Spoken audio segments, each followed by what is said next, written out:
En esta etapa de cuidado, una oportunidad para mirar alrededor. Cada programa, una pregunta que se aborda desde distintas miradas con los y las docentes. La literatura, las ciencias, las artes, la matemática, puestas para afrontar el desafío de conocer nuevas preguntas. Preguntas sin respuestas definitivas, preguntas que dan la posibilidad a nuevas preguntas. Con vos que estás ahí, nuevos abordajes para que sigas aprendiendo, reflexionando sobre el mundo. Seguimos educando. Alrededor del Sol gira un planeta muy especial. Los seres humanos lo llamaron Tierra, del latín terra. Es el más denso y el quinto en tamaño dentro del sistema solar. Hace 4.550 millones de años tomó su forma y 1.000 millones de años después, sobre su superficie surgió la vida. Hoy es el hogar de millones de especies, entre ellas la nuestra, y eso lo convierte en un lugar muy especial. La Tierra es un planeta de extremos, lleno de contrastes. Volcanes, lava incandescente, polos helados, desiertos de inmensas extensiones, selvas, ciudades, flora y fauna. El agua cubre el 70% de su superficie. Los océanos se extienden dándole ese tono azulado que podríamos ver si estuviéramos en el espacio. Para los pueblos originarios de muchas regiones del mundo, la Tierra era más que una gran roca flotando en el espacio. Era un ser con identidad propia, lleno de recursos para ofrecer y agradecer. Nuestra Madre Tierra. Esta semana nos acercamos a nuestro planeta para seguir conociéndolo, investigándolo, capa por capa, pensando nuestro vínculo con la naturaleza, la cultura y la historia de este lugar, nuestra casa en el universo. Y hoy nos preguntamos cómo subsistimos las y los seres humanos en la Tierra.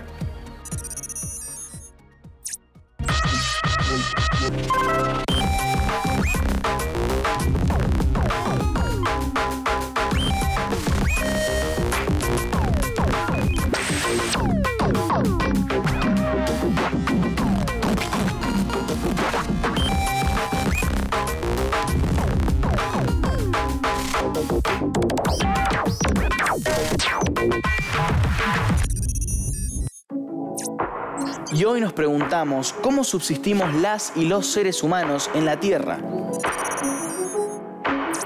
Porque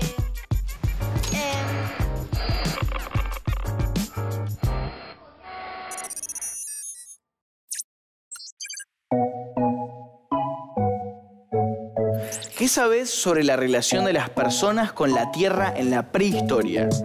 Las personas, para sobrevivir, muchos años atrás tenían que cazar, sembrar y a lo mucho pescar. y antes no había todo lo que hay ahora y todo, y vivían con lo que podían, se hacían sus propias chozas. Salían a cazar, a recolectar, cultivaban. ¿Cómo conseguían sus alimentos? Eso se dividía en grupos, que son los cazadores y recolectores, los agricultores y los pescadores.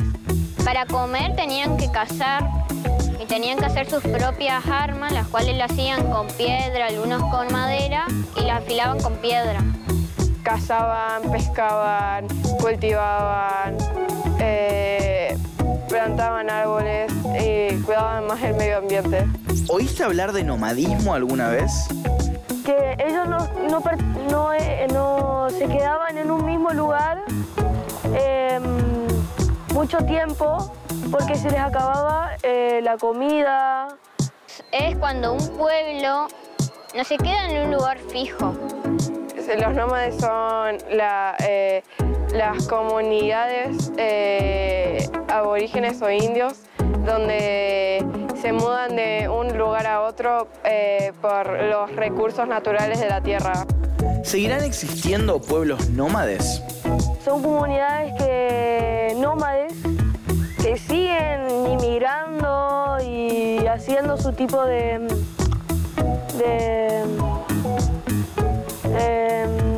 ruta para alimentarse. Y sí, algún que otro debe haber, pero ya nosotros son los mismos que antes. Sí, hay comunidades nómadas todavía en Misiones, como los guaraníes.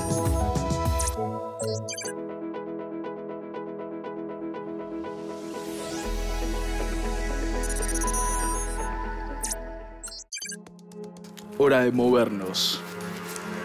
¿A dónde vas, Luca? Luca, ¿a dónde vas? Hey, Luca, vení.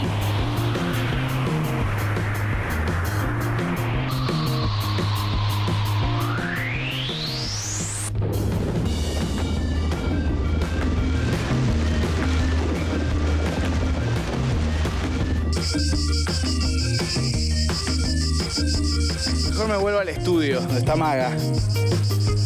Ahí voy, Maga.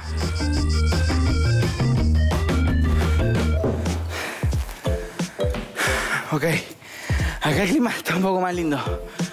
Llegaste justo a tiempo para que iniciemos nuestro encuentro de hoy. Chicos y chicas de todo el país, seguimos nuestra semana dedicada a la Tierra y a nuestra relación con el planeta. Anteriormente hablamos de cómo es su estructura y geomorfología y de sus transformaciones a través del tiempo. Me entusiasma el tema de todas las preguntas que nos trae. Es impresionante pensar que solo una pequeña parte de ese tiempo tiene presencia humana. Claro, sabemos que la historia terrestre lleva millones de años de transformaciones y nuestra especie solo unos cientos de miles de años aquí. Suena a poco, pero es mucho. Claro que es mucho y en todo ese tiempo no paramos de aprender cómo subsistir utilizando los recursos que nos rodean. Aprendimos a buscar y usar lo que necesitamos y al mismo tiempo pensamos y creamos una mirada sobre el mundo y nuestro lugar en él. Por eso hablamos de cosmovisiones y relaciones con la Tierra a través de la historia. Las personas desde tiempos muy remotos reconocen e interpretan los ciclos y fenómenos naturales de nuestro planeta. Las distintas culturas tienen visiones propias que marcan la manera de conectar con el territorio que habitan. Y ahora hablemos del planeta que habitamos. No importa dónde estemos, hay tres aspectos distintivos de nuestro planeta Tierra que lo vuelven especial. La temperatura, el desarrollo de una atmósfera con ciertos gases que permiten la existencia de seres vivos de muchísimas y variadas especies, y el agua. Las y los seres humanos somos seres evolutivos. Quiere decir que aprendemos y cambiamos para adaptarnos y adaptar el mundo a nuestras necesidades. La humanidad y sus acciones tienen mucho que ver con las condiciones actuales del planeta. Por eso nos interesa proponer un recorrido para repensar nuestra relación con la Tierra. Entonces vamos a hablar de la Tierra y de las personas. Y cuando revisamos la manera en que nos relacionamos, como humanidad sabemos que hablamos de muchas y muy diferentes culturas a lo largo de la historia. ¿Cómo podemos entonces aprender y revisar de tantas historias y experiencias distintas? Bueno, observar, analizar y comprender parte de todo esto es la tarea, por ejemplo, de la antropología social. La antropología social es... La antropología social, antropología cultural y etnología son ciencias sociales que se concentran en las personas y su vida en comunidad. Podemos decir que analizan el comportamiento de las y los individuos de las sociedades, la organización social y política, las relaciones comunitarias y las instituciones sociales que rigen sus vidas. Y si hablamos de cómo las sociedades humanas buscaron estrategias para sobrevivir y prosperar en distintas regiones, la antropología será una de las ciencias que nos ayudará a entender un poco más. Tenemos por un lado un planeta con geografías y condiciones ambientales diferentes, pueblos y culturas que desarrollan sus propias estrategias para habitar regiones a lo largo del tiempo. ¿Escucharon hablar de pueblos nómades o sedentarios? Los y las invitamos a conocer un poco más sobre ellos.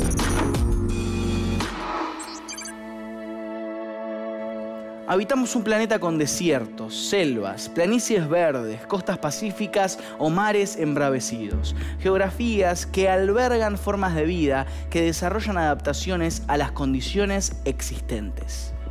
Pero además de esta variedad geográfica, habitamos un planeta que experimenta cambios climáticos periódicos y estacionales. Así que nuestra presencia en cada lugar de la Tierra necesitó que aprendiéramos y nos adaptáramos. Las comunidades humanas desarrollaron con el tiempo herramientas y habilidades que ninguna especie viva había desarrollado antes. El vínculo con el entorno y sus ciclos climáticos generó conocimiento y eso fue muy valioso. Algunos grupos humanos desarrollaron estrategias como moverse buscando mejores condiciones en ciertos momentos del año o traslados que permitían la renovación de ciertos recursos de modo natural. Hablamos de nomadismo, para definir la forma de vida que desarrollaron quienes organizaron su supervivencia en base a cazar, pescar y recolectar en su entorno aquello necesario para alimentarse, abrigarse y construir viviendas transitorias. Para entender el momento indicado para cada cosa, los pueblos desarrollaron herramientas y habilidades específicas. Pero fue la capacidad de anticipación y manipulación de algunos fenómenos naturales lo que dio lugar a otra posibilidad de subsistir sin trasladarse de un sitio a otro.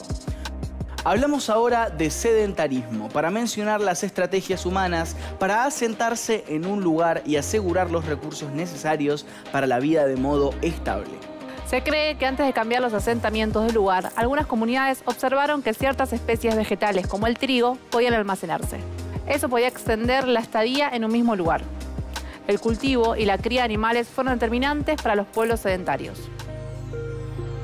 Pero esto no ocurrió rápidamente ni reemplazó totalmente el nomadismo como modo de relacionarse con el entorno. En ambas estrategias se necesitan conocimientos y entendimientos del entorno y la vida que prospera. En ambas estrategias las personas comprendieron que sus decisiones modificaban los ambientes que habitaban. La vida humana fue desarrollando agrupamientos y ciudades cada vez más grandes, criterios de posesión permanentes sobre las tierras, límites políticos y reglamentaciones que regulaban la manera en que podían habitar y trasladarse. En este mundo actual, la vida nómade parece muy compleja. En el desierto mendocino existe un área de 10.000 kilómetros cuadrados del departamento de Lavalle, al noreste de la provincia, donde una población de 5.000 indígenas huarpes siguen defendiendo su forma de vida nómade. En el mundo y en nuestro país todavía existen culturas como la huarpe que definen su conexión con los territorios de un modo nómade. Sin embargo, la modernidad y los límites trazados las ponen en crisis.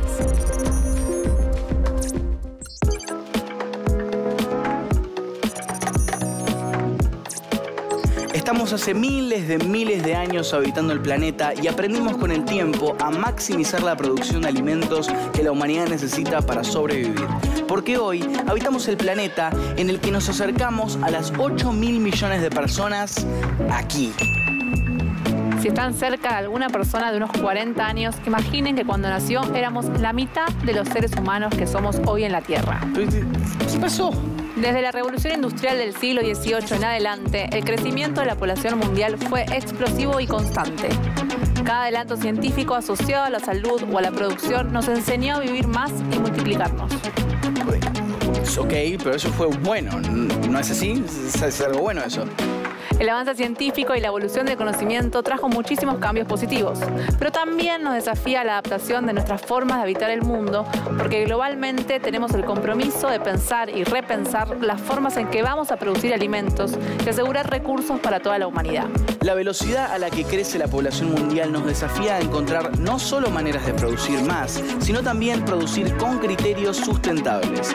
Somos cada vez más personas sobre un solo planeta, y si producimos mejor, quizás podremos hacerlo más tiempo sin agotar al planeta. Es muy importante hacernos preguntas sobre qué y cómo se producen los alimentos, quiénes los consumen y qué efectos tienen estas actividades productivas. Pero, ¿es algo que todos los países y las sociedades tienen que pensar al mismo tiempo? Los países tienen varios espacios de encuentro, discusión y acuerdo para este desafío. Son instancias internacionales en las que los gobiernos del mundo consensúan medidas y rinden cuentas. La humanidad no ha parado de aprender y así aprenderemos más para hacerlo mejor. Existen pactos internacionales y también muchas organizaciones no gubernamentales trabajando para crear conciencia sobre el tema y lograr acciones concretas de cambio. Una visión llena de confianza a la que obviamente me sumo. Y para hacer nuestra parte, pensemos juntos y juntas. En los últimos siglos de nuestra historia, pasamos de la producción de alimentos para el consumo del pequeño grupo familiar o de una comunidad pequeña a la división social del trabajo y la producción masiva. Las sociedades y los sistemas de producción se fueron haciendo más y más complejos y hoy en día son pocos los grupos sociales que producen lo que consumen. Aunque quizás ustedes tengan una huerta o sus familias trabajen la tierra o producen alimentos de alguna manera artesanal y saben mucho de eso. Claro, las realidades pueden ser muy distintas, pero retomando de una manera general el impacto que la vida moderna y sus sistemas de producción tienen, podemos decir que pocas veces conocemos el origen de lo que comemos. No es lo mismo vivir en una ciudad que en zonas rurales. No es lo mismo disponer de espacio para cultivo de algunos alimentos que vivir en un departamento. Ahora vamos a meternos en tema para entender que toda la riqueza de la tierra muchas veces se pone en riesgo por la forma en la que se produce y utilizan los recursos naturales y por la falta de conciencia sobre sus consecuencias. Y queremos aprender para cambiar eso.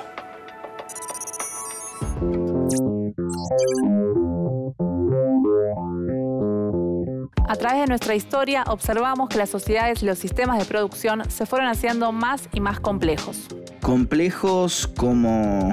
Por un lado, la división social del trabajo cambió.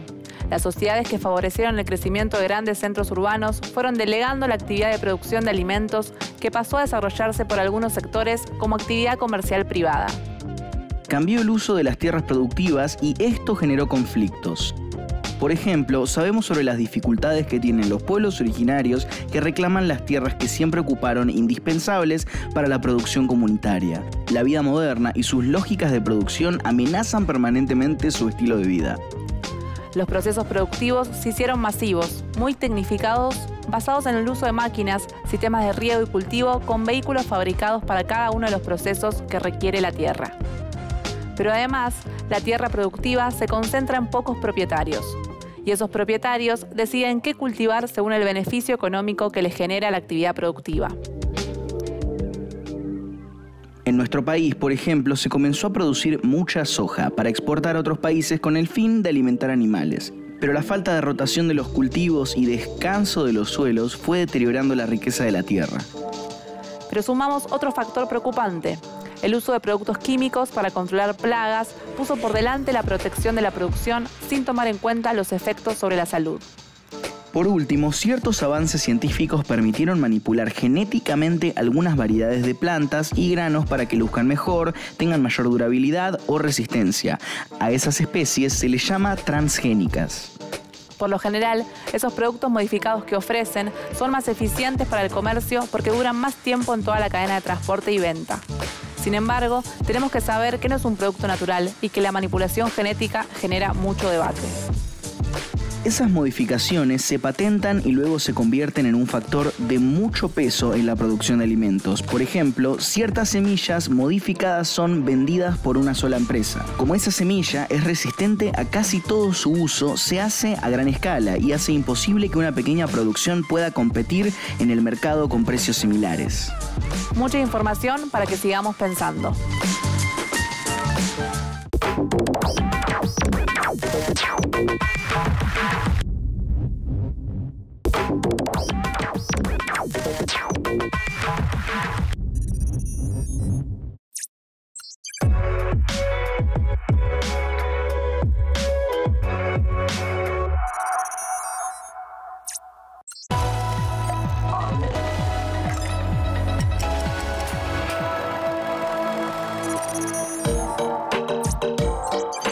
Seguimos compartiendo distintas miradas sobre la manera en la que habitamos el planeta.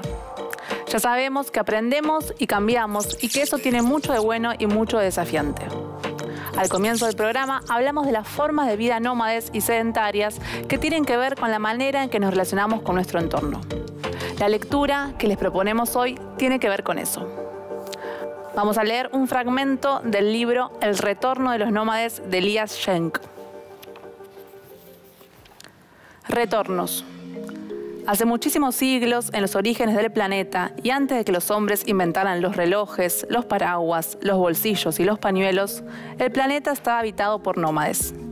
Los nómades eran seres humanos que iban y venían tratando de descubrirse y tratando de descubrir el mundo. Vivían todo el día a la luz del día y toda la noche a la oscuridad de la noche, y se amaban horizontalmente a los latidos de la tierra. Habría mucho para investigar sobre aquella existencia, pero es bien sabido que ser sedentarios lleva a los hombres casi todo el tiempo de sus vidas y no les deja tiempo para ese tipo de investigaciones. Los sedentarios desplazaron a los nómades en el curso de los siglos. Los sedentarios plantaron maíz y plantaron casas y plantaron banderas. Plantaron las plantas de sus pies en un mismo lugar. En la actualidad, sobre todo en las grandes ciudades, se observa el bellísimo fenómeno de la reaparición de los nómades. Empezaron a surgir después de las penúltimas lluvias y ahí están, viviendo la vida que les tocó en suerte en la ruleta universal de los destinos. Se han adaptado a las nuevas circunstancias de vida, pero no han cambiado lo esencial. Vistos desde afuera, son seres como los de todos los días. Vistos desde adentro, tienen esplendores que iluminan. Algunos los aman y otros quisieran ponerles insecticida. Ellos aprendieron a no preocuparse. Ha sido demostrado históricamente que poseen inmunidad a los exterminios. Y vamos a compartir otro fragmento llamado Aclaraciones con Esperanzas. Todos los hombres son nómades desde el nacimiento. Cuando crecen, algunos se hacen sedentarios y otros no. Los sedentarios se quedan siempre en un mismo lugar y ven las cosas siempre desde un mismo punto de vista. No se mueven en sus lugares ni para mirar ni para vivir. En cualquier momento de la vida, un sedentario puede empezar a ver la vida de otra manera si aprende las maneras naturales de los nómades. La transformación de sedentario a nómade entraña algunos dolores necesarios. Tendrán que aprender de nuevo casi todas las cosas y empezarán a llamar a las cosas por otros nombres. Dejarán atrás esa costumbre de caminar en línea recta para ir desde sus casas al trabajo y desde el trabajo a sus amores. De a poco, aprenderán a caminar en espiral como los nómades. Caminar en espiral protege a los nómades de los tornados y de los granizos. Cuando la tempestad los sorprende a la intemperie, se adhieren a la tierra y esperan a que dejen de volar ramas por el aire. Cuando todo pasa, vuelven a caminar en espiral. Esta manera de caminar no solo es útil en las catástrofes, sino en cualquier día del año y de la vida. Les permite mirar los abajo, los arriba y los costados de todas las cosas, incluidas las flores, los jarrones, los techos y las mariposas.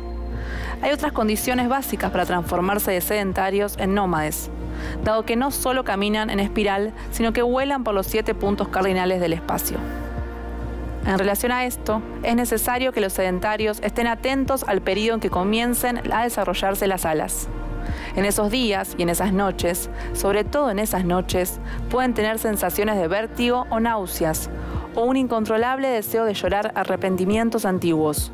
Se recomienda en esos casos mirar o recordar el vuelo de los pájaros y hacer de cuenta que los pies se apoyan en las nubes.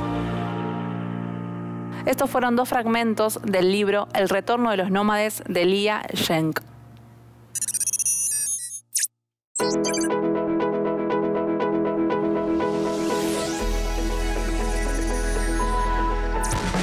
Llegó el momento en donde queremos saber qué saben ustedes, los chicos y chicas de todo el país.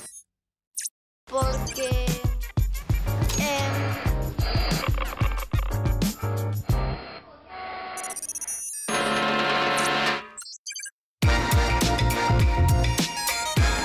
¿Sabés dónde y cómo se producen los vegetales o carnes que comés? Yo pienso que se producen en un campo especializado.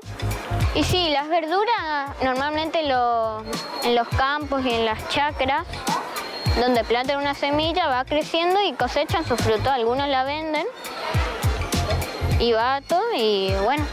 Sí, en las chacras, en las afueras de posadas, ¿sabes? Sí. ¿Alguna vez cultivaste o plantaste? Yo tuve la experiencia en 5º grado que mi escuela me hizo plantar una semilla para ver si en 2 meses crecía. Yo una vez planté una planta de tomate y dio poco fruto, pero dio. A mí me gustaba plantar flores y lo hacía muy mal. Vivían unos días y después se marchaban y después volvían. ¿Qué efectos pensás que puede tener en la salud comer muchos productos hiperindustrializados?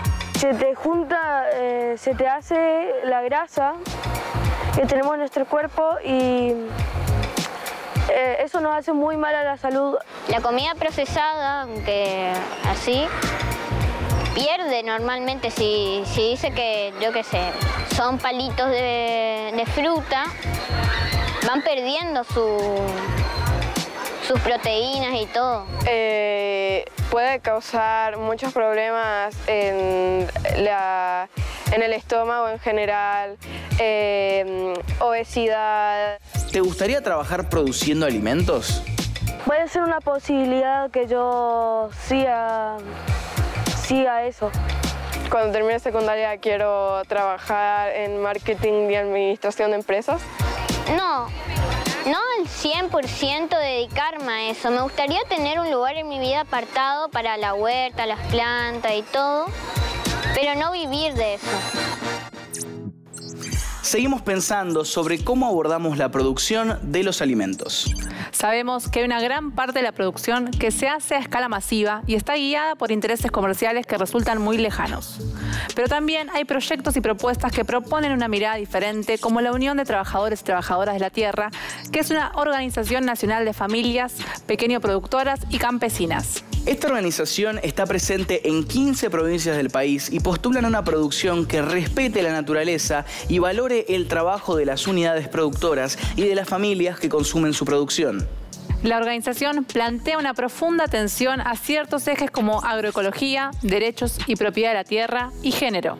Queremos recibir con entusiasmo el testimonio de una integrante de la UTT, Unión de Trabajadores y Trabajadoras de la Tierra, que nos va a contar del trabajo que desarrollan. Bienvenida, te vamos a pedir, por favor, que te presentes para los chicos y las chicas de todo el país. Hola chicos y chicas, soy Rosalía Pellegrini, formo parte de la Unión de Trabajadores y Trabajadoras de la Tierra. Estoy a cargo de la Secretaría Nacional de Género de la UTT. Comenzamos. ¿Qué es la soberanía alimentaria? La soberanía alimentaria tiene que ver con qué ponemos en el plato de comida todos los días. Tiene que ver como sociedad, como pueblo, podamos decidir qué queremos comer, cómo queremos alimentarnos, bajo qué modelo de producción queremos producir esos alimentos y sobre todo cómo vivimos las y los que producimos alimento. ¿Qué problemas pensás que tiene el modelo agroalimentario de la Argentina? El modelo agroalimentario en Argentina tiene varios problemas. En primer lugar, no somos soberanos. Para comer dependemos de las corporaciones multinacionales que hoy son dueñas de decirnos qué semilla utilizar, qué paquete tecnológico vamos a utilizar en la producción. Cuando hablamos de paquete tecnológico, hablamos de las semillas, pero también cómo vamos a curar las plantas, cómo vamos a fertilizarlas. Por otro lado, la agricultura dominante en Argentina es muy contaminante, depende en gran medida de todos esos productos, esos plaguicidas, esos fertilizantes que en gran parte del mundo están prohibidos. En Argentina, sin embargo, se siguen usando y eso genera contaminación de aquellos que aplican también ese tipo de herbicidas, contaminación de los suelos y también es un modelo, el modelo del monocultivo de la soja, que genera desmonte, que genera que pueblos campesinos tengan que ser desalojados, genera concentración de la tierra y concentración de la economía también. ¿Cuál es la propuesta de la Unión de Trabajadores y Trabajadoras de la Tierra? Nosotros y nosotras desde la UTT lo que proponemos es un modelo agroalimentario que justamente dé de comer.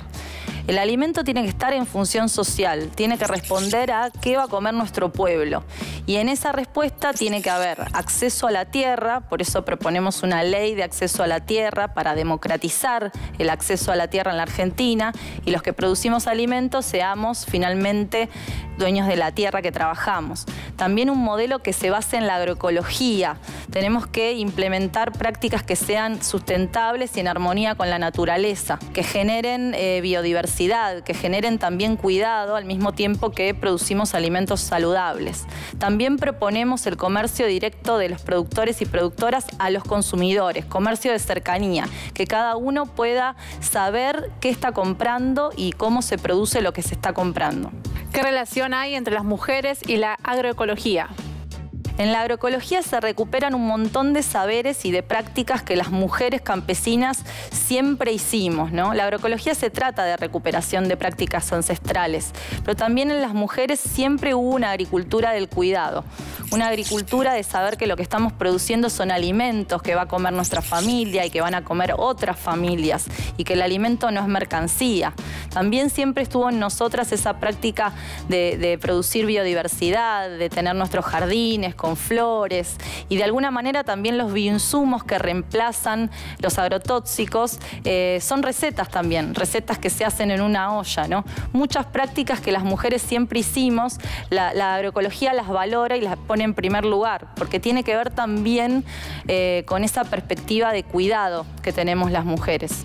Muchas gracias por compartir este momento con los chicos y las chicas del país.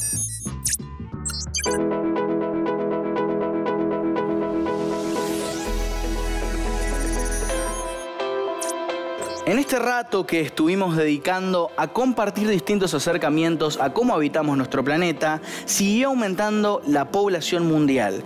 No paran de nacer personas en el mundo.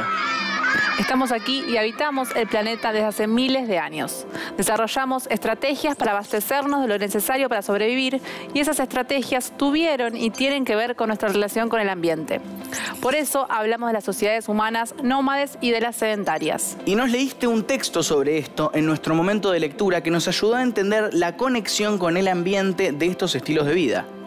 El mundo actual es un mundo que produce y demanda a una velocidad impresionante. Cada vez podemos más, pero también consumimos más, pero ningún recurso es totalmente ilimitado y todo tiene consecuencias. La población aumenta y tenemos solo un planeta, así que está claro que es indispensable aprender y repensar el uso de recursos naturales, la producción de alimentos y la intervención humana en los procesos. Por eso nos tomamos un tiempo para hablar de las formas de producción masiva de alimentos y de sus características principales. En contraste con esto, pudimos conversar con una representante de la Unión de Trabajadores y Trabajadoras de la Tierra, una organización que propone producir alimentos desde otra postura que podemos resumir como agroecológica. Y como pensar en el lugar que habitamos es importante, ahora nos despedimos dejando una nueva pregunta flotando. ¿Cómo nos relacionamos hoy con la Madre Tierra?